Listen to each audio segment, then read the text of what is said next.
Hello students, last video में हमने आपको पर्णहरित की संरचना के बारे में बताया था। पर्णहरित जो होता है वो पादप जगत में 7 प्रकार का होता है। क्लोरोफिल ए से लेकर के क्लोरोफिल ई तक, A B C D E F, bacterioviridin और बैक्टीरियोक्लोरोफिल। क्लोरोफिल जो ए होता है वो सार्वत्रिक का होता है, या हम कह सकते हैं ये एक मुख्य वर्णक होता है। क्लोरोफिल बी होता है वह कौन सा वर्णक होता है? एक सहायक वर्णक होता है। क्लोरोफिल की संरचना में मैंने बताया कि इनकी जो संरचना होती है उसकी खोज 1912 में स्टोल, वेलस्टाटर और फिशर नामक वैज्ञानिक ने की थी। ठीक है, आपको बताया इसकी संरचना के 2 भाग होते हैं, एक शीर्ष भाग होता है, एक पूंछ वाला भाग होता है। शीर्ष भाग जो होता है वो पोरफायरिन की वलय से बना होता है। पूंछ वाला जो भाग होता है वो किससे बना होता है? फाइटोल की श्रृंखला से बना होता है। देखिए, इनके अंदर शीर्ष भाग में टेट्रापायरोल की वलय पाई जाती है, जिसके मध्य में या केंद्रीय भाग में मैग्नीशियम आयन पाया जाता है। इसके मैंने आपको बताया इसका जो पश्च भाग होता है या पूंछ वाला भाग होता है उसमें एल्कोहल की श्रृंखला पाई जाती है। क्लोरोफिल ए की जो संरचना होती है उसमें कार्बन परमाणु 3 पर, ठीक है, पायरल वलय के कार्बन परमाणु 3 पर, पायरल वलय के कार्बन परमाणु 3 पर एल्डी यानी कि मैथिल समूह पाया जाता है। जबकि क्लोरोफिल बी की संरचना में पायरल वलय के तीसरे कार्बन परमाणु पर क्या लगा होता है? एल्डिहाइड समूह लगा हुआ होता है। इसके बाद हमने आपको बताया था दूसरा कैरोटीनाइड वर्णक। ये एक सहायक वर्णक होता है जिसकी खोज 1831 में बैकन रोडर नामक वैज्ञानिक ने की थी। बैकन रोडर ने कैरोटीनाइड वर्णक की खोज गाजर के अंदर की थी। देखिए, कैरोटीनाइड जो वर्णक होते हैं, मैंने आपको बताया कि जिन प्रकाश की विकिरणों को पर्णहरित अवशोषित नहीं कर पाता है उन प्रकाश की विकिरणों को कैरोटीनाइड वर्णक अवशोषित करके उस ऊर्जा को पर्णहरित तक स्थानांतरित करने का कार्य करता है। कैरोटीनाइड वर्णक 2 प्रकार का होता है, एक होता है कैरोटीन वर्णक और दूसरा होता है ज़ैंथोफिल वर्णक। कैरोटीन वर्णक मैंने आपको बताया कि कैरोटीन वर्णक जो होता है वो लाल रंग का होता है, जबकि ज़ैंथोफिल वर्णक जो होते हैं वो पीले भूरे रंग के होते हैं। ठीक है, कैरोटीन वर्णक कार्बन और हाइड्रोजन के तत्वों, कार्बन हाइड्रोजन तत्वों से मिलकर बना होता है। ज़ैंथोफिल कार्बन और हाइड्रोजन के अलावा ऑक्सीजन से भी मिलकर के बना होता है। कैरोटीन वर्णक का मूलानुपाती सूत्र C40H56 होता है, जबकि ज़ैंथोफिल का सूत्र होता है मूलानुपाती सूत्र C40H56O2 होता है। देखिए, कैरोटीन वर्णक 2 प्रकार का होता है, alpha carotene, beta carotene. Xanthophyll वर्णक जो होते हैं जियाज़ैंथिन, नियोज़ैंथिन, क्रिप्टोज़ैंथिन, ये सारे ज़ैंथोफिल वर्णकों के अंतर्गत आते हैं। उसके बाद हमने लास्ट सहायक वर्णक पर बात की थी फाइकोबिलिन्स। फाइकोबिलिन्स जो होते हैं यह सहायक वर्णक खास तौर से लाल शैवाल और नीले हरे शैवालों के अंदर क्या है? पाया जाता है। फाइकोबिलिन्स जो होता है वो लाल शैवालों में और नीले हरे शैवालों के अंदर क्या है? पाया जाता है। दूसरी हमने आपसे बात की थी कि फाइकोबिलिन्स जो होते हैं ये 2 प्रकार के होते हैं, एक होता है फाइकोइरिथ्रिन और दूसरा होता है फाइकोसाइनिन। देखो, फाइकोइरिथ्रिन वर्णक होते हैं वो खास तौर से लाल शैवालों के अंदर पाए जाते हैं, और लाल शैवाल जो होते हैं वो रोडोफाइसी, ठीक है, वर्ग के शैवालों में पाया जाता है। जबकि फाइकोसाइनिन जो वर्णक होता है वो नीले हरे शैवालों के अंदर क्या है? पाया जाता है। देखिए, लास्ट वीडियो में हमने यहां तक आपसे क्या की थी? चर्चा की थी। आज हम जो आपसे चर्चा करने जा रहे हैं वो हमारा नेक्स्ट बिंदु है प्रकाश की प्रकृति, नेचर ऑफ लाइट। किस पर बात करने जा रहे हैं? नेचर ऑफ लाइट पर हम बात करने जा रहे हैं। प्रकाश की प्रकृति के बारे में आपसे बात करते हैं। देखिए नेचर ऑफ लाइट पर बात करेंगे आपसे। Subject biology, class 12। देखिए लेसन नंबर हमारा चल रहा है 10, जिसका नाम है फोटोसिंथेसिस। और आज का जो मेनली हमारा टॉपिक है आपको जो दिया हुआ है वो है nature of light. Nature of light, प्रकाश की प्रकृति। देखिए प्रकाश की प्रकृति किस प्रकार की होती है। देखिए आपको बता दें कि सूर्य का जो प्रकाश होता है उसमें से विद्युत चुंबकीय विकिरण, ठीक है, या सूर्य के प्रकाश की किरणें जो होती हैं वो विद्युत चुंबकीय है। सूर्य का ये प्रकाश है, ठीक है, सूर्य का जो प्रकाश है वो आपतित हो रहा है, ठीक है। और आपको बता दें कि सूर्य का जो प्रकाश होता है इसमें विद्युत चुंबकीय तरंगे, सूर्य का प्रकाश जो होता है वो विद्युत चुंबकीय तरंगों के रूप में क्या करता है, गति करता है। तो सूर्य के प्रकाश की विकिरण जो होते हैं वो विद्युत चुंबकीय तरंगों के रूप में क्या करती है, गति करती है, ठीक है। और विद्युत चुंबकीय जो तरंगे होती हैं उनका अगर ग्राफ खींचा जाए तो इस प्रकार का प्राप्त होता है। ये क्या है, संघ है, और ये क्या कहलाएंगे, गर्त। ये दोनों क्या कहलाएंगे, सरंग कहलाएंगे, और ये दोनों क्या कहलाएंगे, गर्त कहलाएंगे, ठीक है। यानी कि ये दो सरंगों के बीच की जो दूरी होगी, दो सरंगों के बीच की दूरी या दो गर्तों के बीच की जो दूरी होगी उसे क्या कहेंगे, तरंग दैर्ध्य कहते हैं। क्या कहते हैं, तरंग दैर्ध्य। तरंग दैर्ध्य की परिभाषा क्या हुई, दो क्रमागत सरंग या गर्तों के बीच की दूरी को, दो क्रमागत सरंग या दो क्रमागत गर्तों के बीच की दूरी को क्या कहा जाता है, तरंग दैर्ध्य कहा जाता है।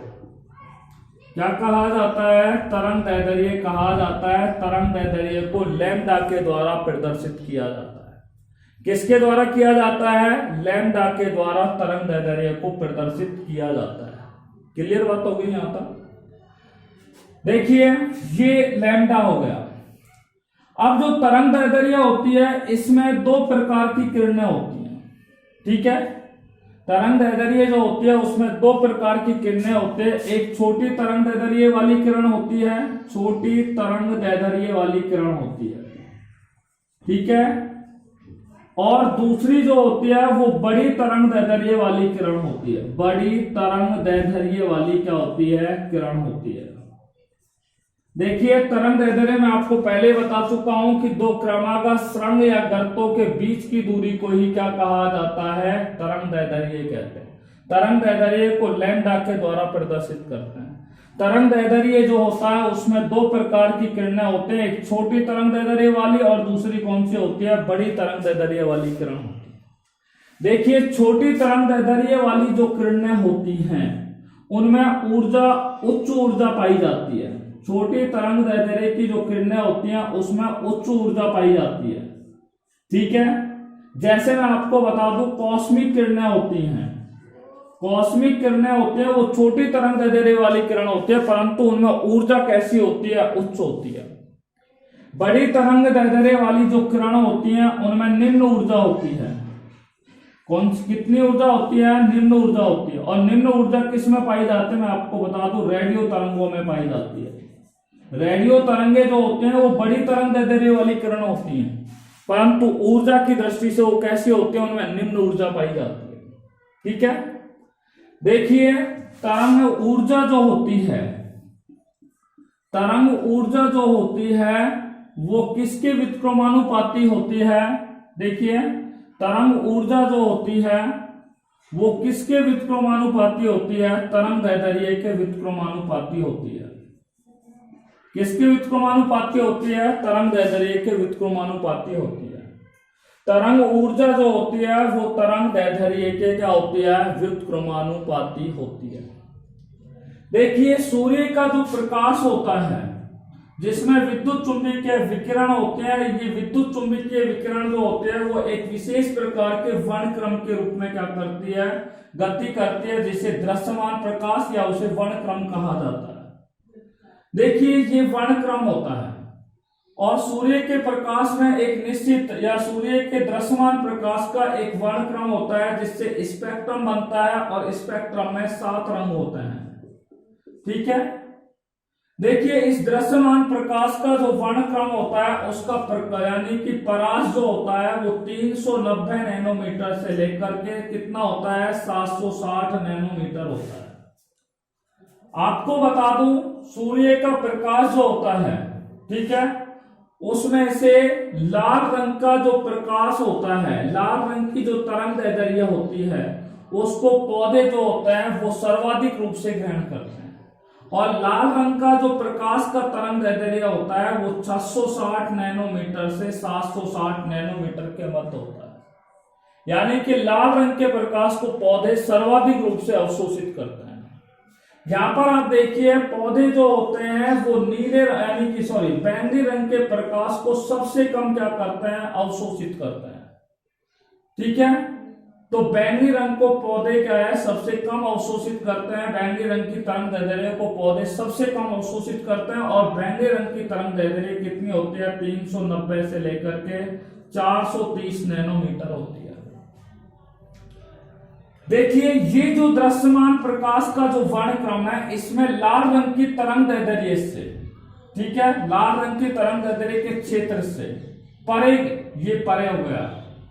एक और क्षेत्र होता है जिस क्षेत्र को अवरक्त के नाम से जाना जाता है, या हम कह सकते हैं लाल रंग की तरंगदैर्ध्य के क्षेत्र से, ठीक है, अधिक एक क्षेत्र और होता है जिसे अवरक्त क्षेत्र कहते हैं, जिसे इंफ्रारेड कहा जाता है। इस अवरक्त प्रकाश की किरणों को पादप क्या है, अवशोषित नहीं करता है। इसी तरीके से पौधे जो होते हैं वो बैंगनी रंग का एक प्रकाश का तरंगदैर्ध्य होते हैं, बैंगनी रंग की तरंगदैर्ध्य होते हैं, इससे भी कम तरंगदैर्ध्य होती है किसकी, पराबैंगनी। ठीक है, और पराबैंगनी की तरंगदैर्ध्य को पौधे बिल्कुल भी अवशोषित नहीं करते हैं, अल्ट्रावायलेट के द्वारा इसे हम प्रकाशित करते हैं। ठीक है, देखिए सूर्य का जो प्रकाश होता है, ये सूर्य का प्रकाश क्या होता है, पौधे पर क्या है, आपतित हो रहा है या पृथ्वी पर आपतित होता है। तो सूर्य के प्रकाश में विद्युत चुंबकीय विकिरण होती है और इन विद्युत चुंबकीय विकिरणों में अत्यंत क्या पाए जाते हैं, सूक्ष्म कण पाए जाते हैं, या सूक्ष्म कण नहीं बोले तो इनमें उच्च ऊर्जा के क्या पाए जाते हैं, कण पाए जाते हैं। ठीक है, सूर्य के प्रकाश की विद्युत चुंबकीय विकिरणों में क्या पाए जाते हैं, उच्च ऊर्जा के क्या पाए जाते हैं, कण पाए जाते हैं। इन उच्च ऊर्जा के कणों को क्या कहा जाता है, फोटोन कहा जाता है। आपसे पूछा जाए कि फोटोन किसे कहा जाता है, फोटोन किसे कहा जाता है, तो आप कहेंगे कि विद्युत चुंबकीय विकिरणों में उच्च ऊर्जा के क्या पाए जाते हैं, कण पाए जाते हैं। क्या पाए जाते हैं, उच्च ऊर्जा के कण पाए जाते हैं। विद्युत चुंबकीय विकिरणों में उच्च ऊर्जा के कण पाए जाते हैं जिन्हें क्या कहा जाता है, फोटोन कहा जाता है। देखिए फोटोन हो गए और एक फोटोन के अंदर जितनी ऊर्जा, जैसे ये एक फोटोन है, इस फोटोन के अंदर जितनी ऊर्जा होती है उसे क्या कहा जाता है, क्वांटम कहा जाता है। तो हम कहेंगे फोटोन में निहित ऊर्जा को क्या कहा जाता है, क्वांटम कहा जाता है। फोटोन और क्वांटम की परिभाषा सुन लीजिए। विद्युत चुंबकीय तरंगों में उच्च ऊर्जा के जो कण पाए जाते हैं उन्हें फोटोन कहते हैं। ठीक है, और एक फोटोन में निहित ऊर्जा को क्या कहा जाता है, क्वांटम कहा जाता है। अब देखिए सूर्य के प्रकाश की जो किरणें होती हैं उन पर पौधा क्या करता है, अवशोषित करता है, फोटोन के रूप में या क्वांटम के रूप में अवशोषित कर लेता है। और अवशोषित करने पर ये क्वांटम और जो फोटोन होते हैं, इस क्वांटम और फोटोन से जो ऑक्सीजन का निर्माण होता है उसे क्या कहा जाता है, क्वांटम उत्पादन कहा जाता है। क्या कहा जाता है, क्वांटम उत्पादन कहा जाता है। ठीक है, तो आपको समझ में आ गया क्वांटम उत्पादन किसे कहते हैं। आप लिखेंगे कि सूर्य के प्रकाश के सूर्य के प्रकाश से आपतित होने वाली प्रकाश ऊर्जा जो होती है, ठीक है, उस प्रकाश ऊर्जा में फोटोन या क्वांटम से उत्पादित होने वाले ऑक्सीजन के अणुओं को ही क्वांटम उत्पादन कहा जाता है। आपको मैं बता दूं, एक कार्बन डाइऑक्साइड के अपचयन के लिए, एक कार्बन डाइऑक्साइड के अपचयन के लिए 8 फोटोन के अणुओं की क्या होती है, आवश्यकता होती है। एक कार्बन डाइऑक्साइड के अणु के अपचयन के लिए कितने फोटोनों की आवश्यकता होती है, 8 फोटोनों की क्या होती है, आवश्यकता होती है। तो हमने यहां पर प्रकाश की प्रकृति के बारे में पढ़ लिया कि सूर्य के प्रकाश में विद्युत चुंबकीय तरंगें होती हैं, ठीक है, और सूर्य के प्रकाश की विकिरण जो होते हैं वो विद्युत चुंबकीय तरंगों के रूप में ही गति करती है, ठीक है, और यही विद्युत चुंबकीय तरंगें क्या है, पादपों में प्रकाश संश्लेषण की क्रिया को पूरा करने में क्या होती है, सहायक होती है, ठीक है। इन विद्युत चुंबकीय तरंगें होती हैं, उनके अंदर क्या है, मैंने आपको तरंग दैर्ध्य बता दिया है कि छोटी तरंग दैर्ध्य होती है उनमें उच्च ऊर्जा पाई जाती है, बड़ी तरंग दैर्ध्यों में निम्न ऊर्जा पाई जाती है, ठीक है। छोटी तरंग दैर्ध्य की किरणें होती है वो कॉस्मिक किरणें होती हैं, बड़ी तरंग दैर्ध्य वाली जो किरण होती है वो रेडियो तरंगें होती हैं, ठीक है। सूर्य के प्रकाश में से जो विद्युत चुंबकीय तरंगें होती हैं, सूर्य के प्रकाश में जो विद्युत चुंबकीय तरंगें होती हैं उनमें उच्च ऊर्जा के कण पाए जाते हैं जिन्हें फोटोन कहा जाता है, ठीक है। और एक फोटोन में जो ऊर्जा पाई जाती है या निहित होती है उसे क्वांटम कहा जाता है, ठीक है। क्वांटम या फोटोन के द्वारा उत्पादित होने वाली ऑक्सीजन को ही, या क्वांटम या फोटोन के द्वारा, ठीक है, ऑक्सीजन के निर्माण की क्रिया को ही क्वांटम उत्पादन कहा जाता है। पौधे प्रकाश संश्लेषण की क्रिया के दौरान, ठीक है, पौधे जो होते हैं वो प्रकाश संश्लेषण के दौरान लाल रंग के प्रकाश की तरंग दैर्ध्य को सर्वाधिक रूप से अवशोषित करते हैं तथा बैंगनी रंग के प्रकाश की तरंग दैर्ध्य को सबसे कम क्या करते हैं, अवशोषित करने का कार्य करते हैं। तथा प्रकाश संश्लेषण की क्रिया के दौरान पौधे जो होते हैं वो हरे रंग के प्रकाश की तरंग दैर्ध्य को सबसे कम क्या है, अवशोषित करने का कार्य करते हैं। Is it clear? देखिए इसके बाद हम बात करते हैं प्रकाश संश्लेषण की क्रियाविधि, ठीक है, मैकेनिज्म ऑफ फोटोसिंथेसिस। आइए बात करते हैं प्रकाश संश्लेषण की क्रियाविधि पर आपसे चर्चा करने जा रहे हैं। मैकेनिज्म ऑफ फोटोसिंथेसिस, प्रकाश संश्लेषण की क्रियाविधि। देखिए प्रकाश संश्लेषण की क्रियाविधि को हम यहां पर समझाने का प्रयास कर रहे हैं। आप देखिए ये सूर्य का जो प्रकाश होता है, यानी कि इस सूर्य के प्रकाश की विकिरणें होती हैं उनमें विद्युत चुंबकीय क्या होती हैं, तरंगें होती हैं, ठीक है। और ये प्रकाश की विकिरणें जो होती हैं, सूर्य के प्रकाश की विकिरणें होती हैं, उनको पौधे की पत्तियों में जो पर्णहरित होता है, ठीक है, पर्णहरित होगा और पर्णहरित के साथ क्या होंगे, सहायक वर्णक होंगे, ठीक है। यानी कि सूर्य के प्रकाश की विकिरणों को पौधे की पत्तियों में उपस्थित पर्णहरित और सहायक वर्णक क्या करते हैं, उसको अवशोषित कर लेते हैं, ठीक है। सूर्य के प्रकाश की जो विकिरणें होती हैं उनको पर्णहरित और सहायक वर्णक क्या कर लेते हैं, अवशोषित कर लेते हैं, ठीक है।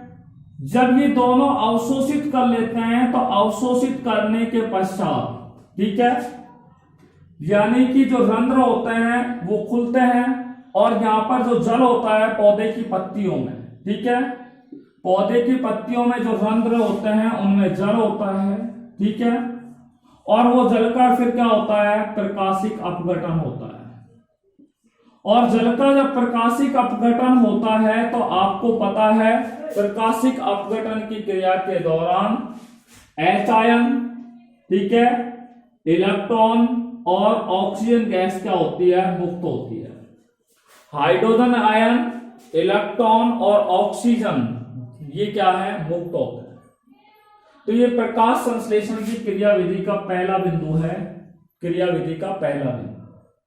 यानी कि जब सूर्य का प्रकाश पौधे की पत्तियों पर आपतित होता है तो पौधे की पत्तियां जो होती हैं वो पर्णहरित, पौधे की पत्तियों में उपस्थित पर्णहरित और सहायक वर्णक होते हैं, वो सूर्य के प्रकाश को अवशोषित कर लेते हैं और अवशोषित करने के बाद जल का, यानी कि ये हरित लवक और सहायक वर्णकों ने जो सूर्य के प्रकाश को अवशोषित किया है, यानी कि जिन फोटोनों को, क्वांटमों को जिन्होंने अवशोषित किया है, तो वो क्या काम करते हैं, जल का प्रकाशिक अपघटन करते हैं और जल का प्रकाशिक अपघटन होने पर हाइड्रोजन, इलेक्ट्रॉन और ऑक्सीजन का क्या होता है, निर्माण होता है, ऑक्सीजन मुक्त होती है। देखिए दूसरे बिंदु पर हम बात कर रहे हैं तो यहां पे ध्यान से सुनना, ये जो इलेक्ट्रॉन मुक्त हुआ है ये विभिन्न प्रकार के इलेक्ट्रॉन ग्राहियों के अंदर क्या होता है, स्थानांतरित होता है। यानी कि प्रकाश तंत्र फर्स्ट के अंदर क्या है, स्थानांतरित होता है, प्रकाश तंत्र सेकंड के अंदर क्या होता है, स्थानांतरित होता है। अर्थात इलेक्ट्रॉन जो होते हैं वो विभिन्न इलेक्ट्रॉन ग्राहियों के अंदर स्थानांतरित हो जाता है। अंत में क्या होता है मैं आपको बता दूं, एटीपी और NADPH, एटीपी और NADPH प्लस H आयनों का क्या होता है, निर्माण होता है, जो एक क्या होती है, एक प्रकार की संचित ऊर्जा होती है। कौन सी ऊर्जा होती है, एक प्रकार की संचित ऊर्जा होती है। ठीक है, ये प्रकाश संश्लेषण की क्रियाविधि का दूसरा बिंदु है। दूसरे बिंदु को हमने आपको बता रहे हैं कि जैसे ही जल का प्रकाशिक अपघटन होता है तो हाइड्रोजन आयन और इलेक्ट्रॉनों का निर्माण होता है, और जो इलेक्ट्रॉन मुक्त होते हैं ये एक इलेक्ट्रॉन जो होता है उसको विभिन्न इलेक्ट्रॉन ग्राहियों के द्वारा ग्रहण कर लिया जाता है और उसका निरंतर क्या होता है, स्थानांतरण होता है, और उस इलेक्ट्रॉन के स्थानांतरण से अंत में एटीपी और NADPH प्लस H आयनों का निर्माण होता है, जो एक प्रकार की क्या होती है, संचित ऊर्जा होती है। तीसरा बिंदु हम बात कर रहे हैं कि यही संचित ऊर्जा कौन सी, एटीपी और NADPH प्लस H आयन की संचित ऊर्जा जो होती है वो वायुमंडलीय कार्बन डाइऑक्साइड होती है, उसका क्या करती है, अपचयन करती है, और अपचयन करने के पश्चात किसका निर्माण करती है, ग्लूकोज का क्या करती है, निर्माण करती है। किसका निर्माण करती है, ग्लूकोज का निर्माण करती है। तो इस तरीके से प्रकाश संश्लेषण की क्रियाविधि के अंदर ग्लूकोज का क्या होता है, निर्माण होता है। तो सबसे पहले क्या है कि पेड़ पौधे जो होते हैं, हरे पेड़ पौधे, वो सूर्य के प्रकाश को क्या है, ग्रहण करता है। सूर्य के प्रकाश को कौन ग्रहण करता है, पत्तियों में उपस्थित पर्णहरित और सहायक वर्णक ग्रहण कर लेते हैं। ठीक है, जब ये ग्रहण कर लेते हैं तो जल के अंदर जो प्रकाशिक अपघटन की क्रिया होती है, जल का प्रकाशिक अपघटन कौन करता है, पर्णहरित और सहायक वर्णकों ने जो सूर्य का प्रकाश ग्रहण किया है फोटोन के रूप में, क्वांटम के रूप में, वह जल का प्रकाशिक अपघटन करता है, जिससे हाइड्रोजन आयन, इलेक्ट्रॉन और ऑक्सीजन गैस मुक्त होती है। ठीक है, दूसरा बिंदु मैंने बताया कि यह इलेक्ट्रॉन विभिन्न इलेक्ट्रॉन ग्राहियों के द्वारा ग्रहण किया जाता है, अंत में एटीपी और NADPH प्लस H आयनों का निर्माण हो जाता है, जो एक प्रकार की संचित ऊर्जा होती है। यह संचित ऊर्जा क्या करती है, कार्बन डाइऑक्साइड का अपचयन करती है, और अपचयन करने के बाद पादपों में ग्लूकोज का निर्माण करती है, शर्करा का निर्माण करती है, कार्बनिक पदार्थों का निर्माण करती है। इस तरीके से प्रकाश संश्लेषण की क्रिया में कार्बनिक पदार्थों का क्या होता है, निर्माण होता है। ये प्रकाश संश्लेषण की क्या है, क्रियाविधि है। नेक्स्ट विंडो पर हम आपसे चर्चा करने जा रहे हैं प्रकाश संश्लेषण के चरण, steps of photosynthesis. Steps of photosynthesis पे आपसे हम चर्चा करने जा रहे हैं। देखिएगा, देखिए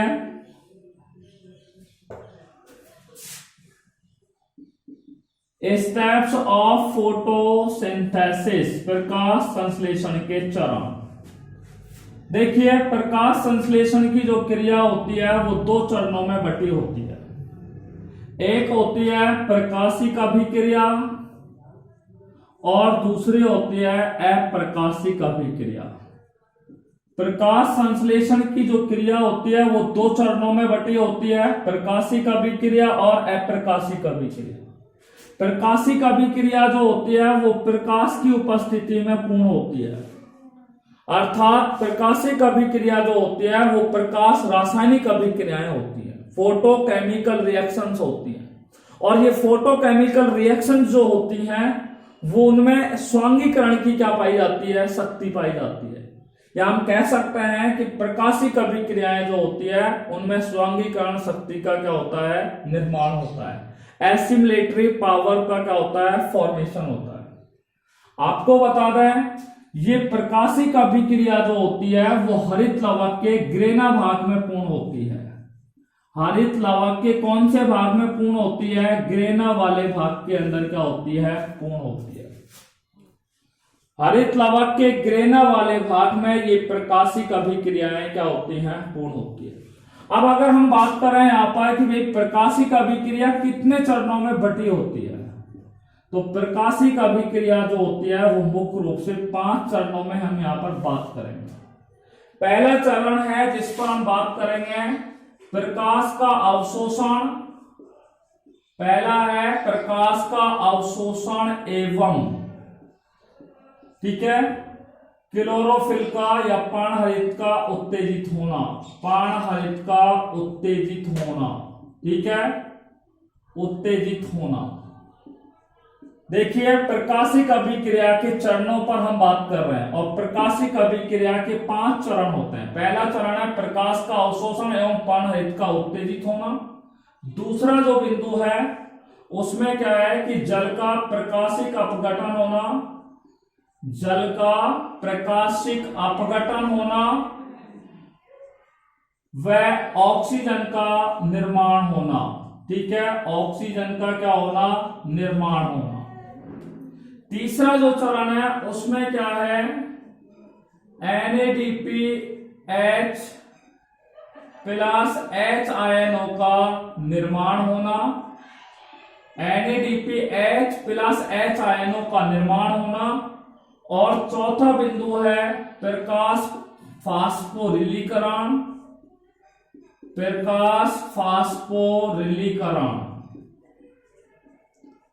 पांचवा बिंदु है जिस पर हम बात करेंगे लाल पतन, रेड ड्रॉप, ठीक है, पांचवा चरण है लाल पतन,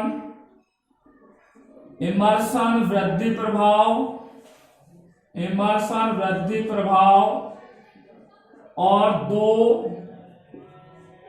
वर्णक तंत्र, 2 वर्णक तंत्र, ठीक है। ये है प्रकाशिक अभिक्रिया के 5 चरण। These are the 5 steps of photo, these are the 5 steps of light reaction। प्रकाशिक अभिक्रिया के 5 चरण होते हैं। पहला है प्रकाश का अवशोषण एवं पर्णहित का उत्तेजित होना। नंबर 2 जल का प्रकाशिक अपघटन होना और ऑक्सीजन का क्या होना, निर्माण होना। तीसरा है NADPH प्लस H आयन का निर्माण होना। चौथा है प्रकाश फास्फोरिलीकरण की क्रिया होना। पांचवा है लाल पतन, इमर्सन वृद्धि प्रभाव एवं 2 वर्णक तंत्र, ठीक है। इन 5 स्टेप्स पर हम चर्चा आपसे नेक्स्ट वीडियो में करेंगे। Till then take care, bye corona, be safe, be happy. Thanks very much.